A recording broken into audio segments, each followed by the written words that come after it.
las asambleas de las mismas. Por lo tanto, esto es algo que lo dispone la Constitución y que la ley tiene que respetar. La legitimación para el recurso de inconstitucionalidad no se puede ni ampliar ni reducir. Estos son los órganos legítimos. Luego, eso sí, la ley orgánica del Tribunal Constitucional lo que hace es añadir o regular las cuestiones de procedimiento. En concreto, esto lo hace en los artículos 31 y siguientes de la ley. Estos artículos conforman el capítulo segundo del título segundo de la Ley Orgánica del Tribunal Constitucional. El título segundo se refiere a los procedimientos de declaración de inconstitucionalidad y previamente hay que abordar una cuestión que es común al recurso y a la cuestión, que es lo que se regula en el título primero, que son disposiciones generales. Por un lado se nos dice qué disposiciones son susceptibles de ser declaradas inconstitucionales a través del recurso o a través de la cuestión. Ya las sabemos porque son las normas a las que hemos dicho que tienen valor de ley. Nos dice el 27.2. Son susceptibles de declaración de inconstitucionalidad a los estatutos de autonomía y las demás leyes orgánicas por un lado. B. Las demás leyes, disposiciones normativas y actos del Estado con fuerza de ley. Aquí estarán incluidos los decretos legislativos y los decretos leyes, como sabemos. En el caso de los decretos legislativos, la competencia del tribunal se entiende sin perjuicio de lo previsto en el artículo 6 el número 6 del artículo 82 de la Constitución. Ya analizamos este problema. El control de los decretos legislativos, en definitiva, se va a compartir entre el Tribunal Constitucional desde el punto de vista de su control material de constitucionalidad y la jurisdicción contencioso-administrativa en la medida en que los decretos legislativos se excedan de la delegación que las Cortes Generales hayan transferido al Gobierno. Bien, en tercer lugar, los tratados internacionales, de los reglamentos de las cámaras y las Cortes Generales. Estos tienen rango pero no fuerza de ley, como sabemos. Las leyes, actos y disposiciones normativas con fuerza de ley de las comunidades autónomas, con la misma salvedad formulada en el apartado B respecto a los casos de delegación legislativa. Y F, los reglamentos de las asambleas legislativas de las comunidades autónomas. Por lo tanto, tenemos normas con valor de ley. Tratados, leyes orgánicas, leyes ordinarias, decretos legislativos, decretos leyes, reglamentos parlamentarios y todo esto trasladado tanto al Estado como a las comunidades autónomas. Bien, pero el artículo 28 se refiere a otra cuestión que también es importante, que es el parámetro, porque el parámetro para declarar inconstitucionales estas normas no solo está compuesto por la Constitución. Por supuesto, si hay una contradicción con la Constitución se pueden declarar inconstitucionales, pero hay otras normas que algunos llaman normas interpuestas o con otra terminología, bloque de la constitucionalidad, que se suman a la Constitución y pueden ser utilizados como parámetro. Es decir, que estas leyes que pueden ser declaradas inconstitucionales, la inconstitucionalidad puede derivar o de la contradicción con la Constitución o de la contradicción con otras normas que nos dice el artículo 28. Para apreciar la conformidad o desconformidad con la Constitución de una ley, disposición, acto con fuerza de ley del Estado o de las comunidades autónomas, el Tribunal Constitucional considerará, además de los preceptos constitucionales, las leyes que dentro del marco constitucional se hubieran dictado para delimitar las competencias del Estado y las diferentes comunidades autónomas o para regular o armonizar el ejercicio de las competencias de estas.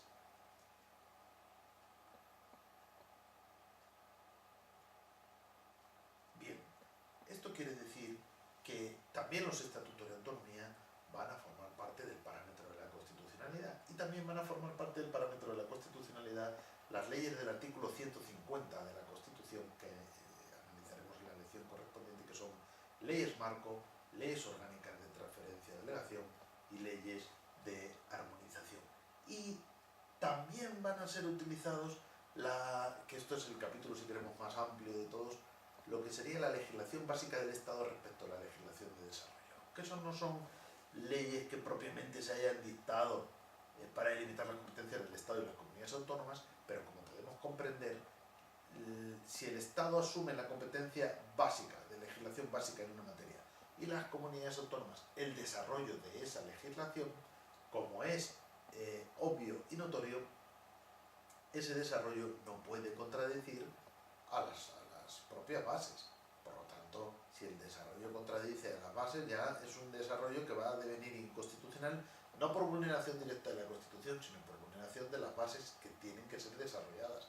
Lógicamente, si las desarrollamos contradiciéndolas, es decir, de una manera contradictoria con las propias bases, eso implicará la inconstitucionalidad.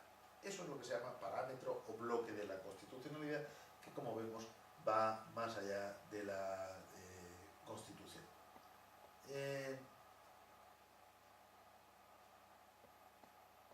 Bien, con lo cual ya podemos entrar en lo que es el proceso, y esto es común al recurso y a la cuestión, con lo cual ya podemos entrar en la regulación del procedimiento del recurso de inconstitucionalidad.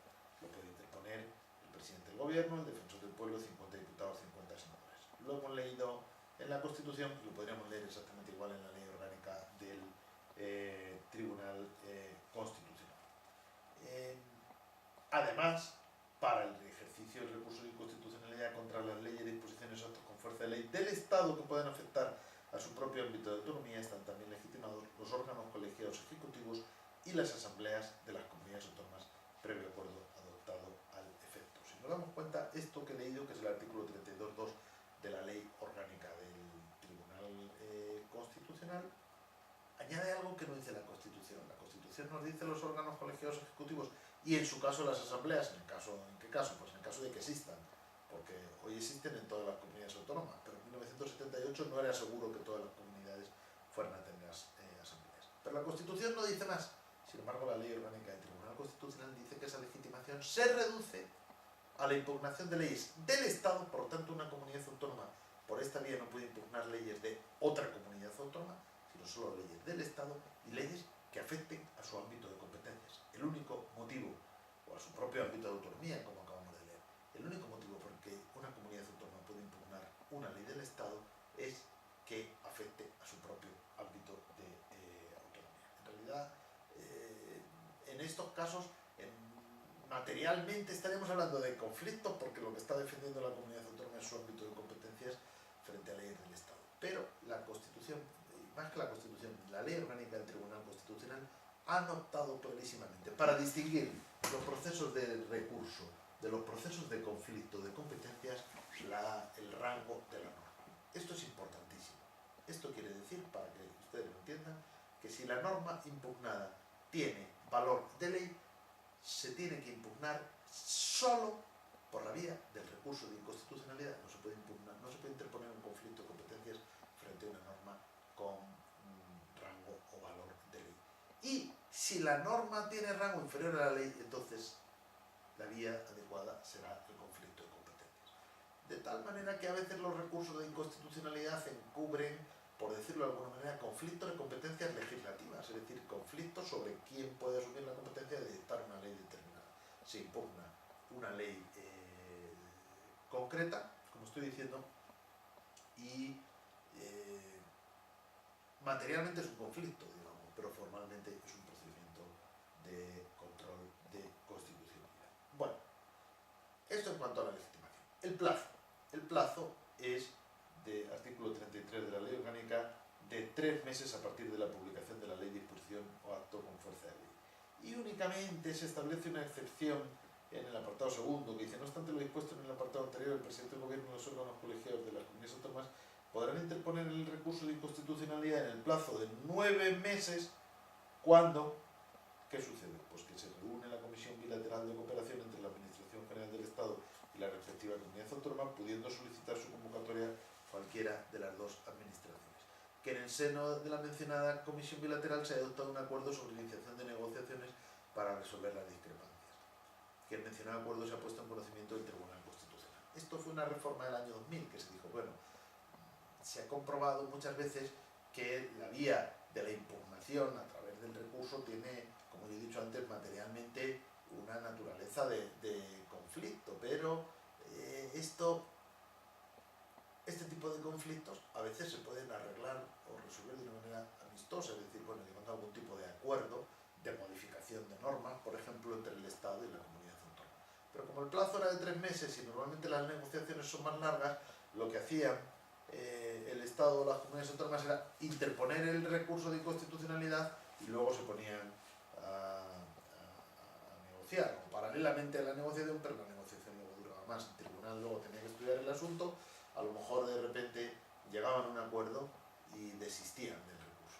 Entonces se pensó que era adecuado, en estos casos en los que hay una comisión bilateral de cooperación entre la Administración del Estado y la de la Comunidad Autónoma, ampliar el plazo, en lugar de 3 meses, a 9 meses.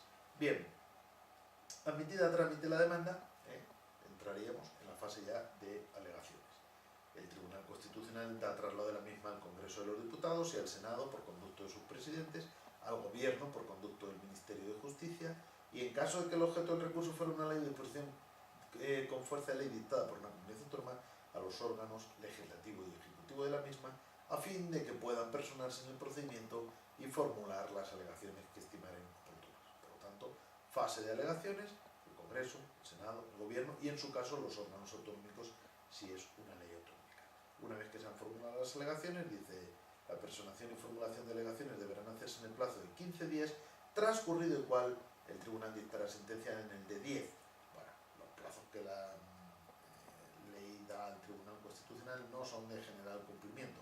Los plazos que da a las partes, esos sí son los importantes.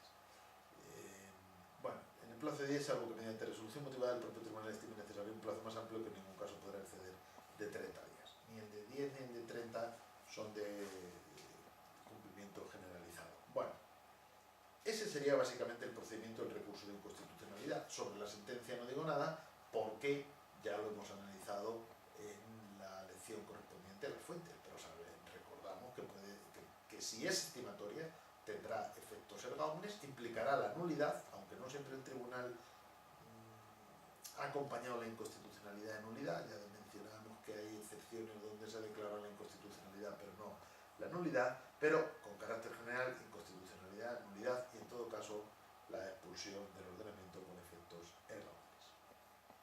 Pasaríamos a la cuestión de inconstitucionalidad. Vamos a ver. El recurso de inconstitucionalidad se define como un procedimiento directo y abstracto. ¿Por qué directo? Porque tiene como objeto, desde el origen, la impugnación de la norma con valor de ley.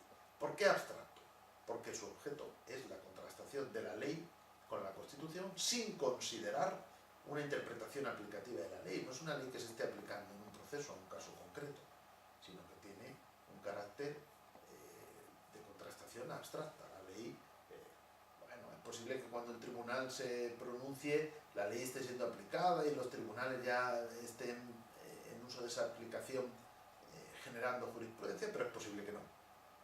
En todo caso, la ley se va a impugnar en un plazo de 3 meses y por lo tanto, y el proceso se inicia de una manera, como digo, general, directa y abstracta, es decir, sin considerar los casos concretos en los que se aplica. En cambio, la cuestión de inconstitucionalidad es justo lo contrario. Es un procedimiento indirecto o incidental y concreto. Nace en el curso de un procedimiento concreto. El procedimiento en el que va a nacer la cuestión de inconstitucionalidad lo vamos a llamar proceso acuo. Y el procedimiento ante el Tribunal Constitucional lo vamos a llamar procedimiento o proceso acuo. Acuo porque es de dónde procede y acuem que es a dónde vamos. ¿A dónde vamos? Al Tribunal Constitucional. ¿De dónde procede?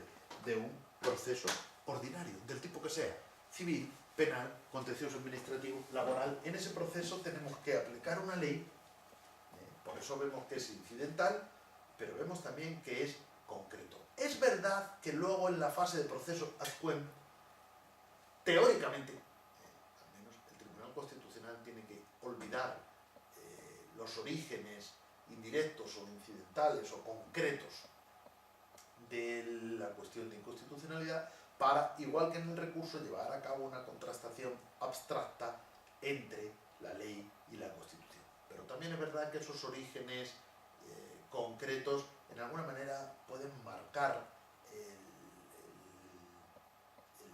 proceso de la cuestión de inconstitucionalidad, porque el tribunal al final va a valorar una ley que ya está siendo aplicada, una ley que además ha sido previamente interpretada por un juez o tribunal que es el que plantea la cuestión. Tal vez la ley sea conforme a la Constitución, pero lo inconstitucional sea la interpretación que está haciendo el juez o tribunal que plantea la cuestión. Por eso es en este tipo de procesos donde, teóricamente al menos, surgen eso que llamamos sentencias interpretativas. En las sentencias interpretativas el Tribunal Constitucional declara que la ley es conforme a la Constitución, pero siempre que se interprete en un sentido determinado. O podría decir que la ley es contraria a la Constitución si se interpreta en un sentido determinado. Lo que quiero decir es que si el juez que plantea la cuestión está interpretando la ley de una manera inadecuada por resultar inconstitucional, el tribunal puede declarar que la ley es constitucional siempre que no se interprete en ese sentido, o siempre que se interprete en otro sentido que el Tribunal Constitucional diga que es incorrecto. Estas sentencias también pueden recaer en los recursos de inconstitucionalidad, pero en sus orígenes parecen más probables en el caso de la cuestión de inconstitucionalidad, porque, como digo, la ley que le llega al Tribunal Constitucional ya es una ley interpretada, que nace de un proceso concreto y de un proceso incidental. Bien, además del artículo 163 de la Constitución que ya leímos, la regulación de la cuestión de inconstitucionalidad está en los artículos 35 siguientes de la Ley Orgánica del Tribunal Constitucional. Cuando un juez o tribunal de oficio o instancia de parte considere que una norma con rango de ley aplicable al caso y de cuya validez depende el fallo pueda ser contraria a la Constitución, planteará la cuestión al Tribunal Constitucional con sujeción a lo dispuesto en esta ley. Por lo tanto, tiene que ser un juez o tribunal que considere que una norma de ley sea, y esto lo va a valorar el Tribunal Constitucional en la admisión, aplicable al caso y de cuya validez dependa el fallo. Esto lo dice la propia Constitución y lo repite la Ley Orgánica del Tribunal Constitucional. Por lo tanto, el Tribunal Constitucional, el primer juicio que va a hacer, la primera valoración, es que comprobar que la ley sea aplicable al caso y que de su validez depende el fallo, porque si no lo inadmite, dice, no, esto no es para que usted plantee cualquier cuestión que se le ocurra o cualquier duda que se le haya planteado, sino para plantear cuestiones sobre leyes que son decisivas, que son aplicables al caso y que de su validez depende el fallo. Esto significa que si la ley finalmente es válida conforme a la Constitución, el fallo del juez ordinario, del proceso acuo, sería uno. Y si la ley en cambio es declarada inconstitucional, contraria a la Constitución, el fallo sería otro.